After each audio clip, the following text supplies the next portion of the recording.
Lower belly తగ్గాలని డైటింగ్ని ఇంకా strict చేసే ముందు అది ఫ్యాట్ ఒకటే కాకపోవచ్చని అర్థం చేసుకోవాలి. కాజ్ రాంగ్గా అర్థం అయితే సొల్యూషన్స్ కూడా రాంగ్ అవ్వచ్చు. హలో, నేను doctor Deepu, plastic surgeon at the new clinic. First, fat. Lower బెల్లీలో పించ్ చేస్తే soft thick layer fat feel అవుతుంటే అది సబ్క్యూటేనియస్ ఫ్యాట్ అవ్వచ్చు.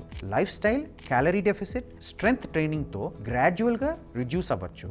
Second, loose skin. Severe weight loss తర్వాత ఆర్ ప్రెగ్నెన్సీ తర్వాత స్కిన్ థిన్ ఫోల్డ్ లాగా హ్యాంగ్ అవ్వచ్చు. స్కిన్ ఎలాస్టిసిటీ అనేది age, genetics, pregnancy, weight change ఇంకా వెయిట్ లాస్ స్పీడ్ బట్టి డిపెండ్ అవుతుంది. Third, muscle separation. Specially multiple pregnancies తర్వాత or even major weight losses తర్వాత అబ్డామినల్ మసిల్స్ మిడ్ లైన్లో ఉండకుండా సైడ్కి వచ్చేస్తాయి. ఇక్కడే చాలా మంది రాంగ్ ట్రీట్మెంట్ని సెలెక్ట్ చేసుకుంటారు.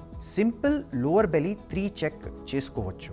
Pinch test, thick soft layer ఉంటే అది ఫ్యాట్ కంపోనెంట్ ఉండొచ్చు. Skin fold test, thin empty skin hang అయితే లూస్ స్కిన్ కంపోనెంట్ ఉండొచ్చు. డోమ్ టెస్ట్, పడుకున్నప్పుడు సైడ్లో స్ట్రైట్గా లెగ్ని రేస్ చేస్తే మన లోవర్ అబ్డామిన్ బల్జ్ అయితే అది మసిల్ సెపరేషన్ పాసిబిలిటీ ఉండొచ్చు. Hard belly pain, sudden swelling are one sided bulge ఉంటే అది హెర్నియా పాసిబిలిటీ కూడా మనం చెక్ చేయాలి. సో లోవర్ బెలీ పోవట్లేదని ఇంకా డైటింగ్ స్టార్ట్ చేయడం ఆన్సర్ కాకపోవచ్చు. లోవర్ బెలీ కోసం మంత్స్ తరబడా డైటింగ్ చేస్తున్న మీ ఫ్రెండ్స్కి ఇది షేర్ చేయండి.